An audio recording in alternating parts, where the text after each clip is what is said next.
Good morning and thank you for joining today. I'm Adriano Sami and I'll be guiding you through this session. So let me quickly set up where we're heading. We will start by defining the security tool sprawl problem and why this conversation matters more now.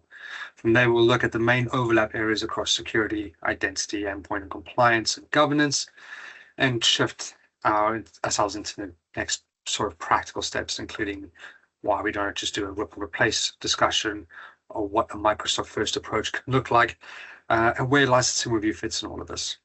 And then hopefully we'll close at the end with a Q&A and leave time for discussion at the end. So let's start with the security tool sprawl problem.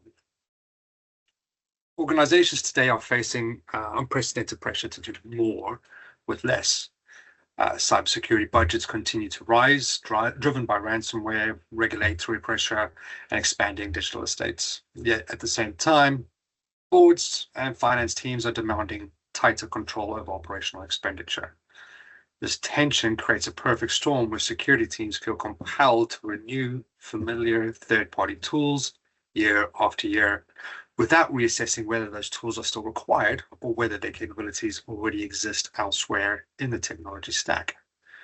Microsoft 365 is a prime example of this challenge. Over several years, it has evolved from a productivity suite into a comprehensive security, compliance, identity, and device management platform. However, many organizations still treat Microsoft 365 primarily as an email and collaboration tool, overlooking the breadth of security functionality they're already paying for. The result is duplicated spend, unnecessary complexity, and a fragmented security posture. This webinar sets out to reframe that conversation. It's not about cutting corners or weakening security. It's about visibility, understanding what is already owned, and making informed decisions before the next renewal cycle arrives. By grounding this discussion in verifiable, up-to-date industry statistics and real-world architecture patterns, this session gives decision makers the confidence to challenge assumptions and explore more rational, Microsoft-first approach to security investment. The goal is clarity, not disruption. Knowing where you might be paying twice, understanding the risk implications, and identifying safe, staged opportunities to reduce cost while strengthening control.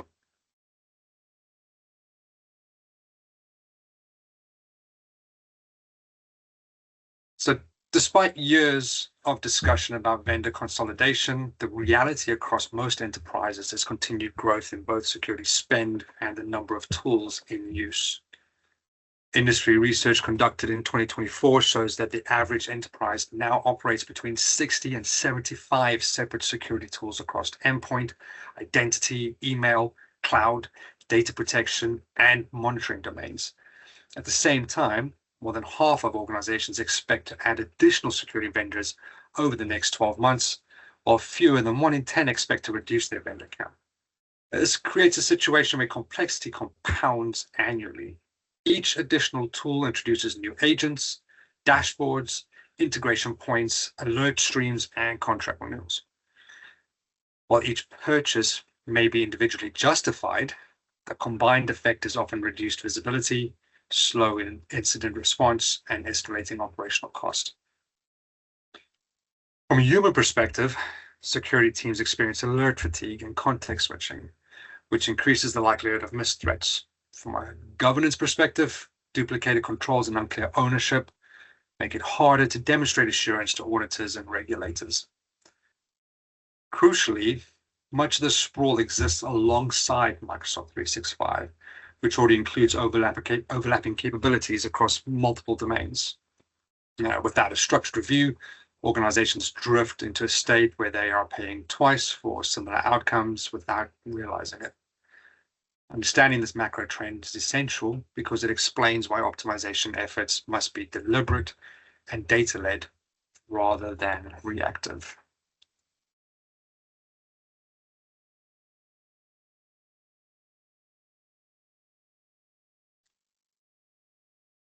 So our aim for this webinar is to look at some very specific overlapping hotspots. An analysis of real-world Microsoft 365 tenants consistently highlight 4 domains where overlapping investments is most common: data protection and compliance, endpoint and email security, identity and access management, and device application management. These domains align directly with Microsoft Purview, Microsoft Defender, Microsoft Entra ID, and Microsoft Intune. In many organizations, third-party tools in these areas predate Microsoft's capabilities and have simply remained in place. Over time, Microsoft has added advanced features such as built-in data loss prevention, endpoint detection and response, conditional access, and unified endpoint management, but renewal processes have not kept pace. The result is functional duplication, where two or more tools provide similar outcomes but are managed separately. So recognizing these four hotspots provides a practical structure for review. Rather than conducting an abstract licensing audit, organizations can ask targeted questions. What outcomes are we paying for in each domain? Which tools provide them? And where does Microsoft 365 already meet those requirements? This focus enables meaningful decisions that balance security effectiveness, operational impact, and cost management.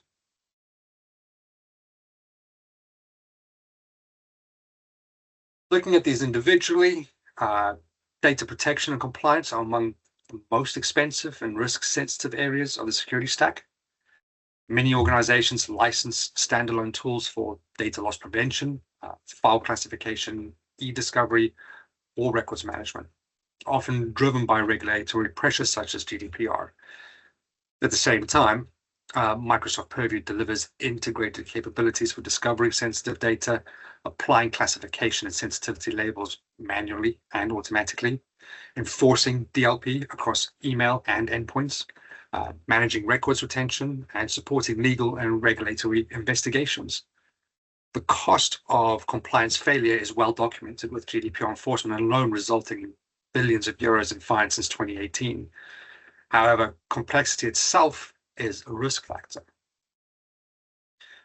Multiple poorly integrated compliance tools can lead to inconsistent policy enforcement and gaps in visibility. Forrester studies have shown that organizations adopting Microsoft's integrated compliance capabilities are able to retire legacy systems and reduce overall compliance overhead while improving the audit readiness. The key is not assuming Purview is sufficient by default, but systematically mapping regulatory and business requirements against what is already licensed. In many cases, organizations discover that they are maintaining parallel DLP or e-discovery tools that can be reduced or decommissioned over time, delivering tangible cost and avoidance without increasing regulatory exposure.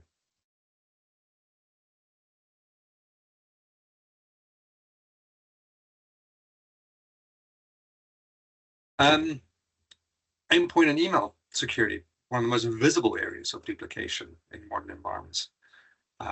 Many organizations continue to run third-party antivirus, EDR, or secure email gateways alongside Microsoft Defender for Endpoint and Defender for Office 365.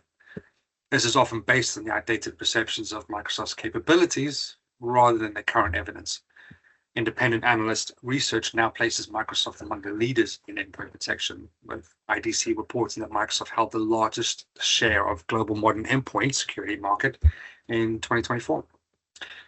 Defender benefits from native integration with Windows, deep telemetry across identity and productivity services, and large-scale threat intelligence derived from trillions of signals per day. Running parallel endpoint or email security agents increases your licensing spend and operational complexity while providing diminishing marginal benefit. A structured evaluation frequently shows that Defender can meet or exceed the organization's baseline security requirements, allowing third-party tools to be phased out or narrowed to niche use cases. And very importantly, this transition should be staged. We often use pilots running in parallel to maintain sort of assurance. When done properly, organizations can achieve both cost reduction and improved incident response through unified detection and investigation workflows.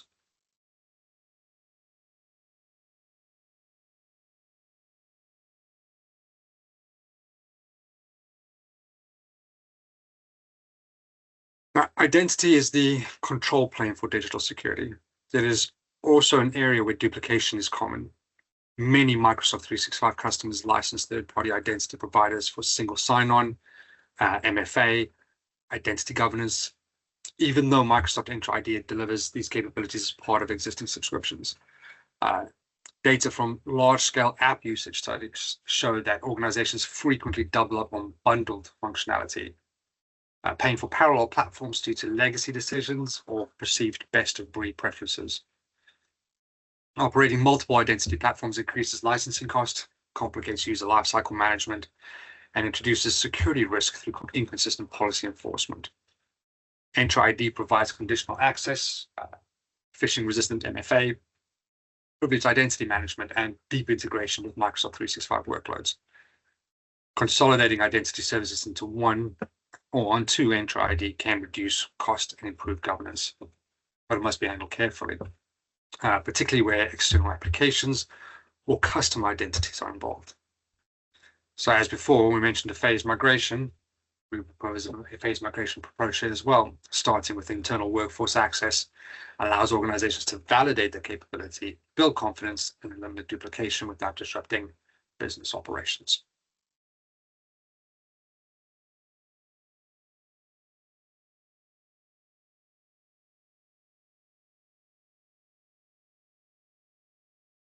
On to our fourth pillar here. Device and application management has historically been fragmented with separate tools for PCs, mobile devices, and applications. As a result, organizations often maintain multiple endpoint management platforms, even while licensed for Microsoft Intune. Intune has evolved into a full unified endpoint management solution supporting Windows, Mac OS, iOS, Android, and BYOD scenarios from a single cloud-based console. Analyst forecasts indicate that the majority of organizations are moving towards unified endpoint management to reduce operational overhead and improve security consistency.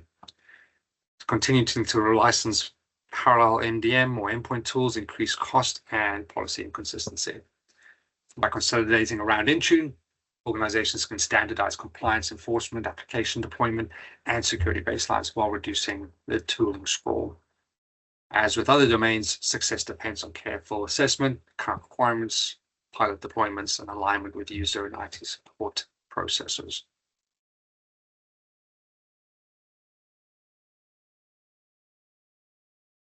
So we've looked at the problem, and we've highlighted the sort of areas where we can demonstrate where this problem lies. Looking at sort of the practical next steps around this. Now, a critical theme throughout this discussion is that security optimization must be risk aware. Eliminating overlap is not about removing controls prematurely or chasing cost savings at the expense of resilience.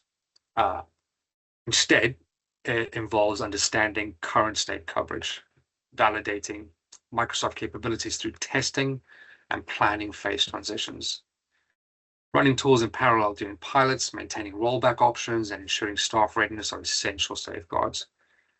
Case studies from multiple sectors show that organizations which take this measured approach can reduce tool counts by more than half while maintaining or improving security outcomes. Conversely, unplanned consolidation introduces operational and reputational risk. The object is controlled simplification. Fewer tools, clearer ownership, stronger assurance.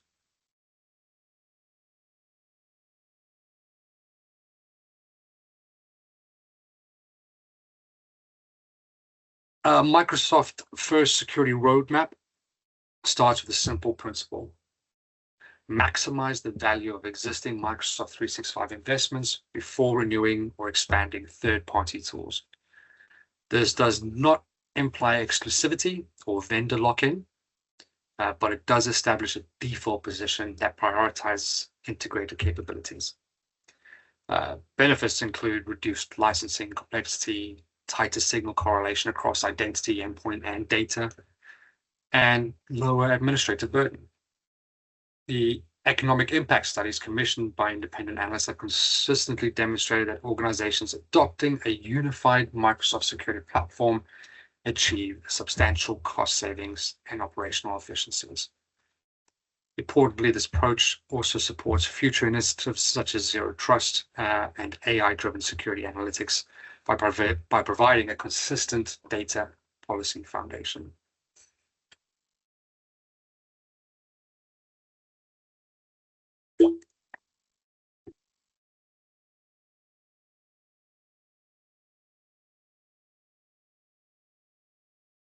So, turning visibility into decisions. Understanding where duplication exists is only valuable if it leads to informed decisions. Many organizations struggle to move from insight to action because licensing, security architecture, and risk management are owned by different stakeholders. A structured review process helps bridge this gap by aligning businesses, security, and technical perspectives around a shared set of facts. By quantifying overlap, identifying quick wins and defining phased opportunities, organizations can build a defensible business case for change that resonates with both the board and operational teams. This reduces friction and accelerates the progress.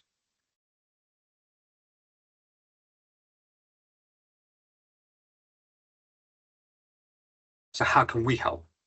Here at CPS, we have the Security Compliance and Identity Licensing Review. This review is a small engagement and it is designed to provide clarity without disruption. It's delivered through a focused series of workshops and examines compliance requirements, threat protection, identity posture, and endpoint management in the context of existing Microsoft 365 licensing, so where you guys currently sit. The outcome is an executive-ready summary of where Microsoft capabilities can close gaps, replace overlapping tools, or support a phased roadmap. The deliverables include a prioritized deployment plan and a licensing optimization report that highlights potential cost avoidance. For organizations facing imminent renewals or audit scrutiny, this review provides evidence-based guidance and a low-risk starting point for optimization. Every organization's environment is different, and questions often focus on specific tools, regulatory drivers, or migration concerns. By teeing up the questions around renewal timing, risk tolerance, and internal capability, this session encourages you to really reflect on your environments.